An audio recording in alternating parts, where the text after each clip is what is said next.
cuento. ¿Es puro cuento? ¿Es puro cuento? Conociendo lo extraordinario de la ciencia. Bienvenidos y bienvenidas a Es Puro Cuento, donde aquí desmenuzamos todos los mitos y las creencias y dichos populares que forman parte de nuestra vida cotidiana. Acompáñanos a descubrir qué es puro cuento y qué sí es verdad. Desde las EMS de la Universidad de Guanajuato.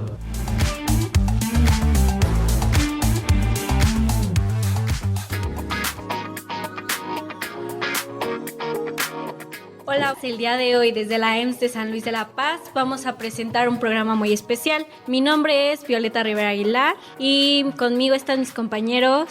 Yo soy Alan Sánchez Posadas. Y Norman Miguel Enríquez Arellano.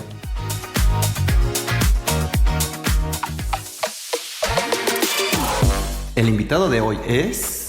Y el día de hoy nos acompaña la doctora Clarisa Villegas. Si gusta presentarse, doctora, por Sí, favor. muchas gracias. Mi nombre es Clarisa Villegas Gómez. Yo vengo del Departamento de Química de la División de Ciencias Naturales y Exactas de la Universidad de Guanajuato.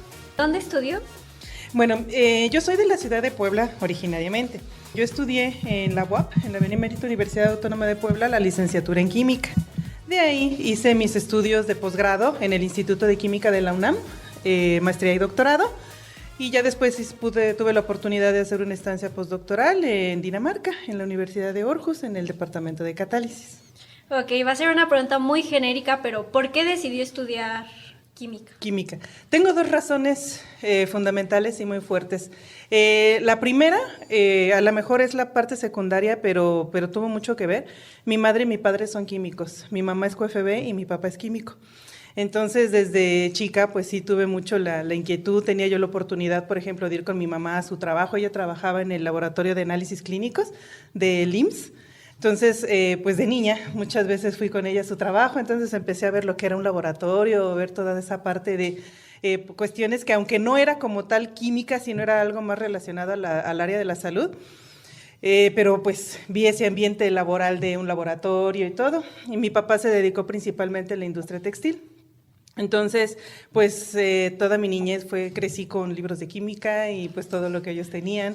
Tuve mi juego de química, entonces como que ahí empezaba yo a sentir mucha atracción por la química. Y otra, pues igual al ir viendo esa parte, pues sí, yo me imaginaba mucho un laboratorio. Al principio yo decidí ser ingeniera química, pero mi papá tuvo mucho que ver y me dijo, no, mija, la química está más allá y es una que se ramifica y te va a dar más visión que si te enfocas solamente en un área. Entonces, de ahí que ya tenía yo mucho el gusto, la inquietud y decidí estudiar la licenciatura en química. Ok, aparte de esa, tenemos otras preguntas sobre su, ¿cómo lo digo? Sobre su crecimiento, sobre su formación. Entonces, no sé si mis compañeros tengan una alguna pregunta es, ¿cómo fue la experiencia de estudiar en otro país que es Dinamarca? Pues te enfrentas a un mundo distinto. ¿Y a qué me refiero? Pues nosotros estamos en un lugar donde tenemos laboratorios a lo mejor un poco más pequeños, a lo mejor no tenemos otra cultura también o recursos que también nos ayuden en eso. Entonces, cuando llegué a Dinamarca, que en realidad fue nada más por la estancia postdoctoral, pues sí fue, aparte de ver laboratorios de primer mundo, también fue conocer pues personas de todo el mundo que estaban también en ese laboratorio y pues los conocimientos y la perspectiva sobre la investigación que quería yo realizar pues fue mucho más elevada, además de que tuve la oportunidad de que estuve con un profesor que se llama Karl Anker Jorgensen. Entonces él pues es muy reconocido a nivel mundial en este campo de estudio, entonces pues me ayudó mucho a abrir mi perspectiva de cómo es la investigación, cómo es el laboratorio, todo, o sea, todo lo que conlleva esta labor.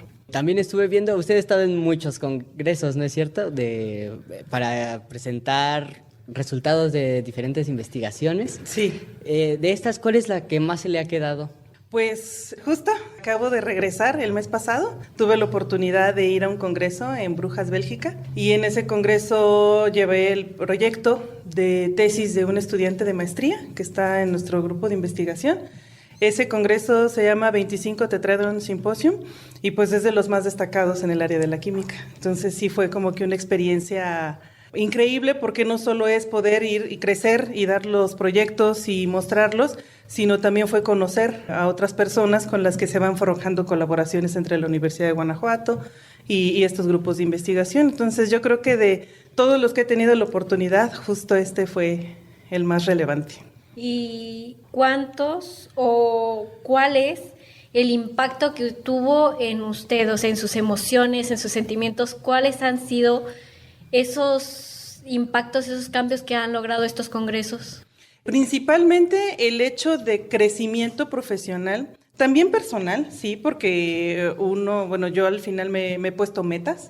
Y al tener estas metas de decir, pues bueno, quiero salir, quiero crecer profesionalmente, el impacto que más tuvo en este caso fue profesional y fue por eso, porque te hace crecer de manera profesional y darte a conocer con la comunidad científica. ¿Usted ha hecho algún avance o ha investigado algo que tenga relación con la medicina? Sí, de hecho, actualmente tenemos diversos proyectos. En mi línea de investigación manejamos 2 puntos principales. Uno que es la síntesis de estructuras privilegiadas o estructuras químicas privilegiadas mediante diferentes estrategias en síntesis orgánica.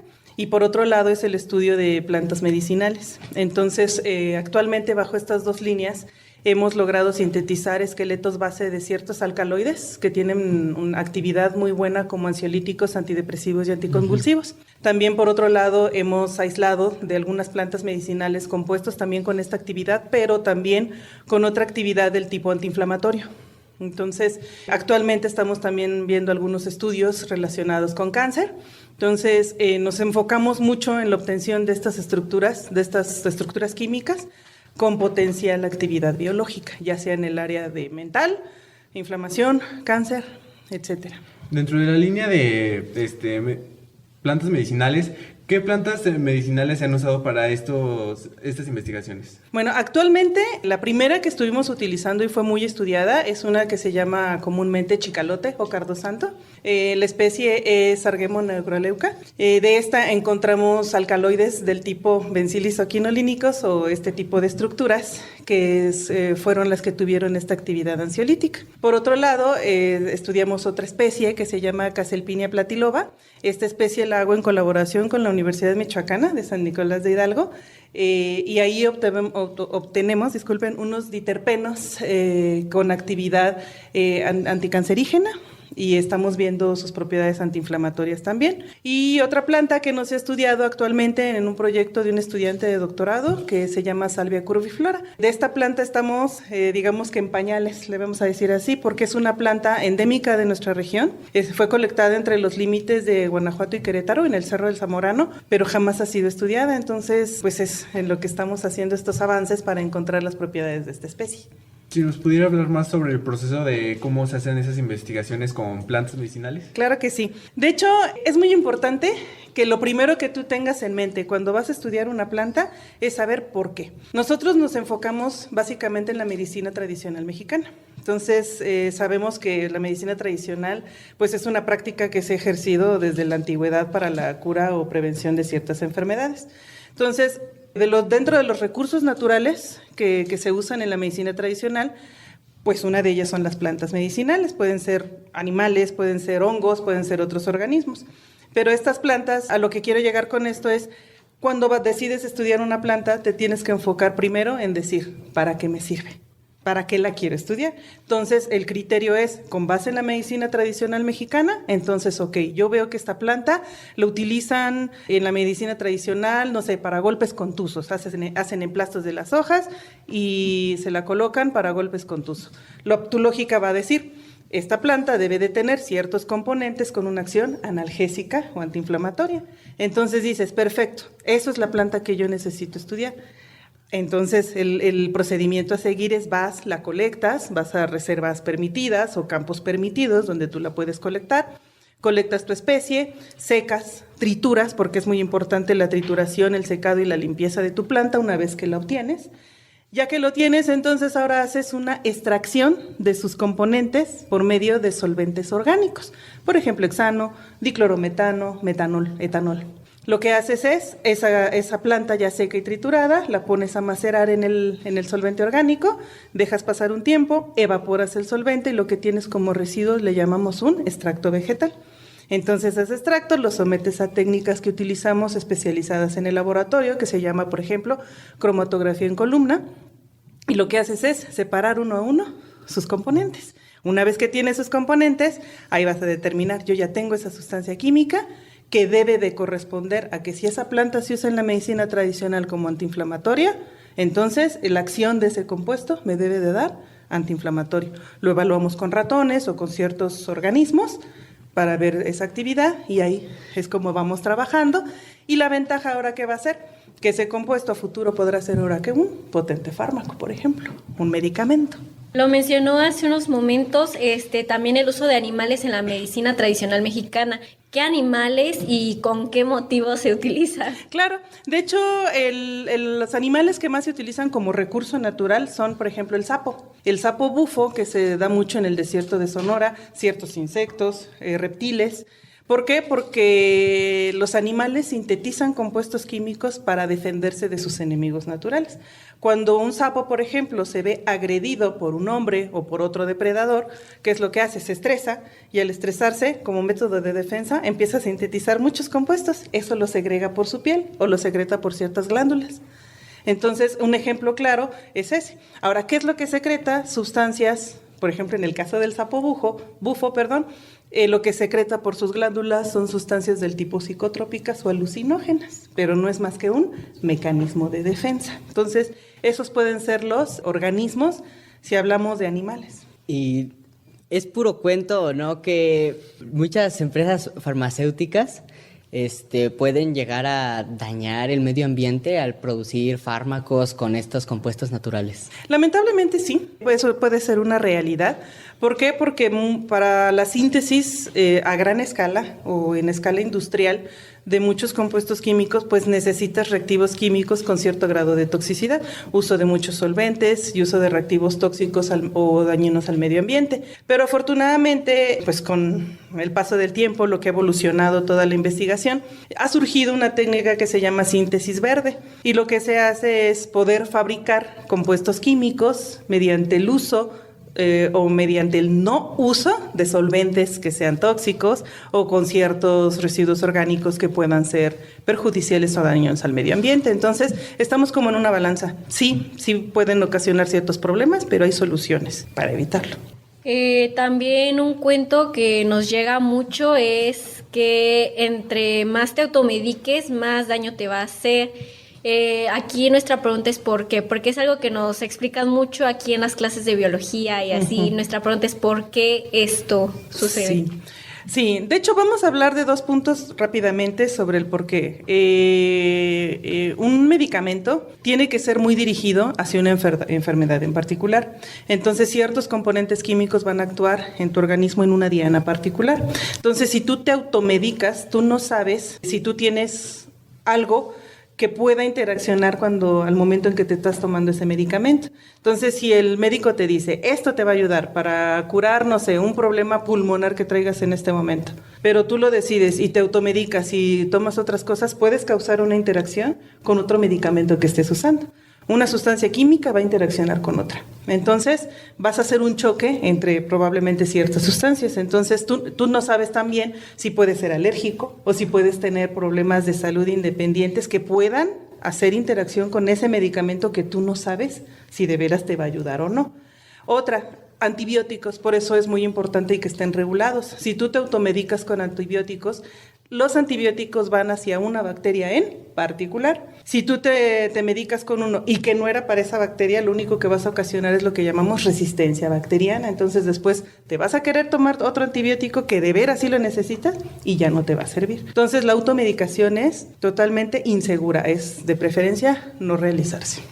¿Es verdad o es puro cuento que el abuso de medicamentos puede generar adicciones? Claro que sí. De hecho, hay unos medicamentos que se llaman medicamentos del tipo opiáceo. Estos son aislados de la planta del opio, como la morfina, por ejemplo, la codeína. Todos esos medicamentos causan una adicción severa en el organismo. Entonces, personas que han tenido o por necesidad consumir un opiáceo, luego, pues, ahora sí que sin querer, terminan siendo adictos a ese medicamento. El problema es cuando no hay un consumo regulado, personas que se vuelven cada vez más adictas, eso puede suceder. La adicción cada vez va a ser más severa e incluso te pueden llevar a la muerte total. Ese es un ejemplo en el caso de los opiáceos, pero hay muchos medicamentos que te van a causar esa adicción. Sí. Sobre todo, por ejemplo, los que van al sistema nervioso central, ansiolíticos, antidepresivos, etcétera. ¿Y qué se podría hacer para poder evitar estas adicciones? Aquí ya es más cuestión social y cultural, a mi opinión. ¿Por qué? Porque muchos de estos medicamentos sí son 100% controlados. Controlados significa que no te los pueden vender en la farmacia sin receta. Pero lamentablemente, pues sabemos que un mal manejo desde las mismas farmacias o de las personas que de manera irresponsable te lo pueden otorgar, es cuando esto puede suceder. Entonces, lo primero que se debe de hacer es una responsabilidad total en que el medicamento debe de ser de venta totalmente controlada. Muchas personas piensan por casos como este o de otra manera, que los medicamentos solo por ser químicos, por ser de hechos de compuestos químicos, le hacen daño al organismo. ¿Esto es puro cuento? Eso sí es puro cuento, ¿sí? Es que hay algo que manejan mucho, ¿no?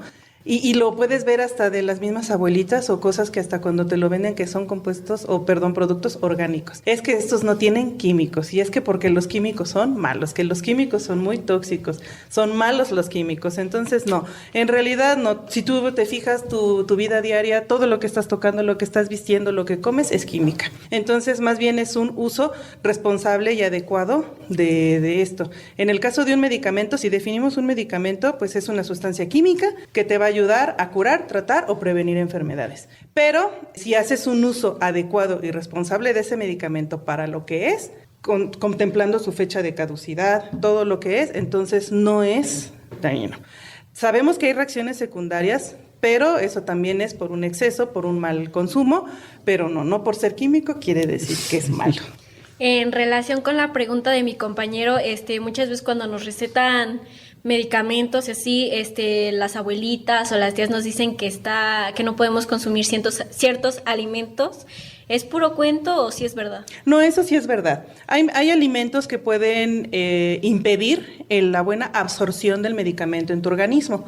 Por ejemplo, hay medicamentos que se utilizan en las mujeres para regular la hormona tiroidea.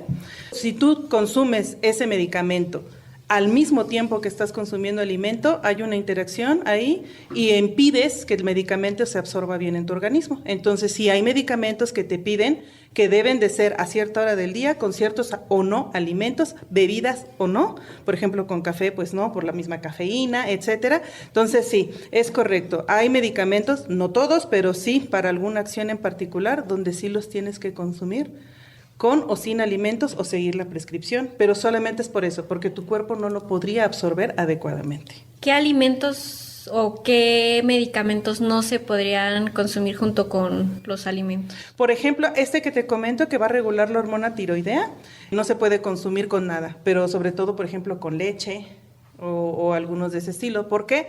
Por lo mismo del transporte o la leche te va a hacer solubles ciertos compuestos que sean solubles en grasas o en agua, etcétera. Entonces, si tú consumes agua o café o cierto lácteo, lo que va a hacer es llevarse en el torrente sanguíneo o algo, lo que va a hacer es llevarse por completo el medicamento y pues no lo vas a absorber. Ese es un ejemplo, es el más claro y ese es el que más se controla, el de la hormona tiroidea. ¿Y es verdad o es puro cuento que los medicamentos caducos son dañinos para el organismo? Ese sí es una realidad. Eso sí es verdad. Es muy importante no consumir medicamentos caducados. ¿Por qué? Estamos hablando de que un medicamento es una sustancia química. Una sustancia, cuando pasa cierto tiempo, lo que va a hacer es degradarse. Y al degradarse esa sustancia se va a transformar en otras sustancias químicas. Rompe sus enlaces, forma unos nuevos y se transforma totalmente su estructura. Entonces, ya no es lo que te estás tomando. Tú estás persiguiendo una estructura química muy particular que te va a curar. Pero ahora imagínate, se degrada, se convierte en otra cosa. Entonces ya no es el medicamento. Por lo tanto, el primer factor, digamos que el menos agresivo que puede ser, es que ya no te haga efecto. Ese es uno. O el segundo es que entonces, al degradarse esa estructura, lo que va a hacer es agravar las reacciones secundarias que pueda ocasionarte el medicamento. O la que hablábamos hace un momento, sobre todo los antibióticos. Ya no va a ser un efecto, por lo tanto, la bacteria va a ocasionar resistencia. Entonces, ahora ya no vas a tener cómo controlar a esa infección. Y otra también muy importante, como todo, como la comida, como todo alimento o producto perecedero, genera hongos, genera bacterias. Entonces, también los medicamentos caducos pueden proliferar y generar este tipo de organismos. Entonces, eso también te lo tomarías. Entonces, es lo que hay que evitar. Definitivamente no hay que consumir los caducos. ¿Cuál es el medicamento, con esto de la caducidad y todo eso, cuál es el medicamento que caducado hace muchísimo daño? O sea, que usted diga, no, es que si te tomas este caducado te mata. O sea, ¿cuál sería ese? Así de matar, pues yo creo que ya estaríamos hablando de algo ya muy, muy elevado. Pero los antibióticos, yo te diría que serían los medicamentos a los que más cuidado hay que tener de no tomarlos caducados. Precisamente porque ya cuando tu cuerpo genera resistencia bacteriana, ya es muy difícil que un antibiótico pueda curarte una infección. Entonces, lo que necesitas es curarte la infección.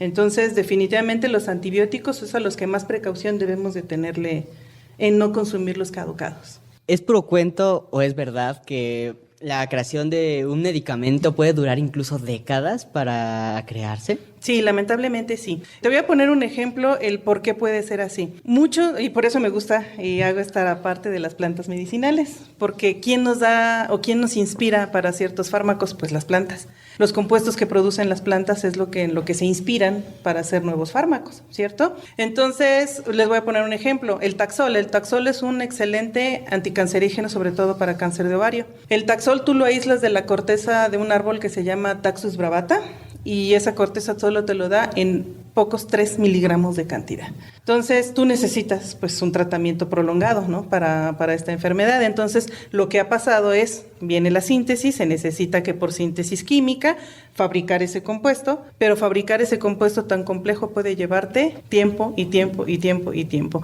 Se han reportado muchas síntesis para la misma, pero pues son síntesis que son, ¿qué? Muy costosas. Como lo me decías, ¿qué pueden hacer? Dañar al medio ambiente. Entonces, llega a pasar que sí pueden pasar mucho tiempo, años, en poder de veras tener un fármaco como tal. Y de esto hablando ya del costo de este tipo de investigaciones, ¿cree que algunas farmacéuticas han llegado a inflar el precio de medicamentos solo para tener mayor ganancia o es puro cuento? Es una pregunta complicada, sí, porque es a lo mejor ya meterse en un campo a lo mejor más delicado, pero yo no creo como tal que lo inflen. Se vuelven muy costosas por lo que te comento. Fabricar por síntesis un compuesto es muy costoso. Los solventes son muy caros, los reactivos son muy caros, un laboratorio equipado y todo pues es muy caro. Entonces no creo que espero que sea tan que lo farmacéutica lo infle. Yo creo que sí es por lo que conlleva, por el costo tan elevado que conlleva esta fabricación. Sí. Ok, y por lo que menciona mi compañero Alan sobre los costos, me llegó a la mente las farmacéuticas similares. Ahí son costos súper bajos a ciertos medicamentos. ¿Esto por qué? O sea, ¿esto por qué? Si comenta que muchas veces la producción es muy cara. Sí, de hecho digamos que lo vamos a manejar en dos conceptos, medicamento de patente y medicamento genérico. El medicamento de patente es cuando una farmacéutica, por ejemplo, tiene la patente de la fabricación de un medicamento. Esa patente le va a durar todo el tiempo que sea necesario hasta que ella ya lo pueda sintetizar o fabricar, por el tiempo que sea. Una vez que ya la farmacéutica lo logró y ya se acaba el tiempo de su patente, entonces las farmacias genéricas u otro tipo de laboratorios pueden ya o tienen el derecho de fabricar ese compuesto. Claro, siempre y cuando tengan la misma característica, el mismo principio activo, la misma pureza, todo. Entonces, ahí, pues digamos que la patente es la que da el costo o te hace que se incremente ese costo y ya las otras farmacéuticas pues ya no tienen que pagar ese costo. Entonces, por eso es que el medicamento se vuelve más barato. Pero en realidad es porque uno es bajo una patente y los otros ya no. Pero no lo pueden fabricar hasta que la patente no te lo permita.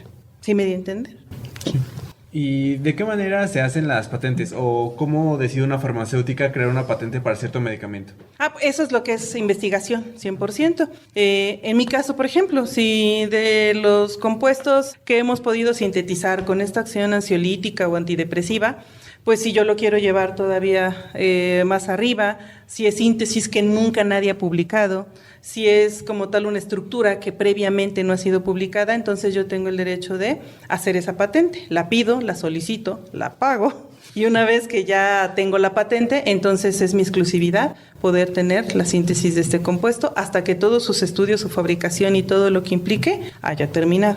Pero es, digamos, que la persona que lo investiga, lo descubre, lo desarrolla, es quien tiene esa patente y que se pone abusado y lo hace por primera vez. Bueno, pues hemos llegado al fin de esta entrevista. Muchísimas gracias, maestra. Nos ha compartido muchísima información. Muchas gracias por transmitirnos su sabiduría. Y pues esto ha sido todo por el día de hoy. Esperamos poder volver a encontrarla, volver a tener oportunidad de platicar. Claro que sí, estoy abierta a todos ustedes, sus dudas. Ya les dije, me pueden encontrar en el Departamento de Química, ahí en Guanajuato, en Norialta, a sus órdenes, y todas las dudas, todas las cosas e inquietudes que tengan, ahí estoy para ustedes. Muchísimas gracias. Al contrario, muchas gracias a ustedes.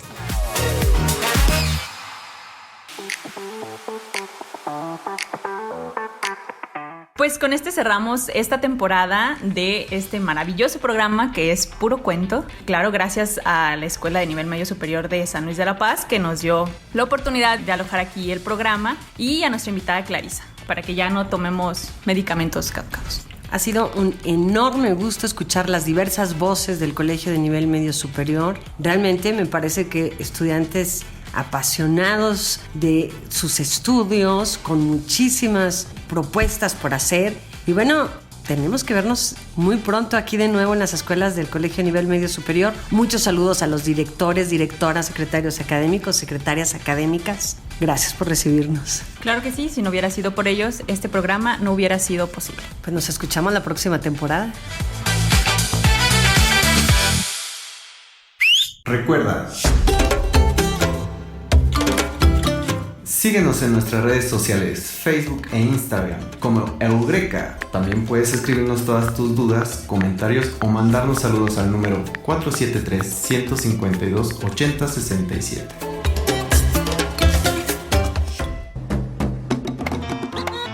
¿Es puro cuento? ¿Es puro cuento? ¿Es puro cuento? ¿Es puro cuento? ¿Es puro cuento? Conociendo Lo extraordinario de la ciencia. Conociendo lo extraordinario de la ciencia. Coproducción, Colegio de Nivel Medio Superior, Radio Universidad de Guanajuato, Dirección de Apoyo a la Investigación y al Posgrado, Universidad de Guanajuato.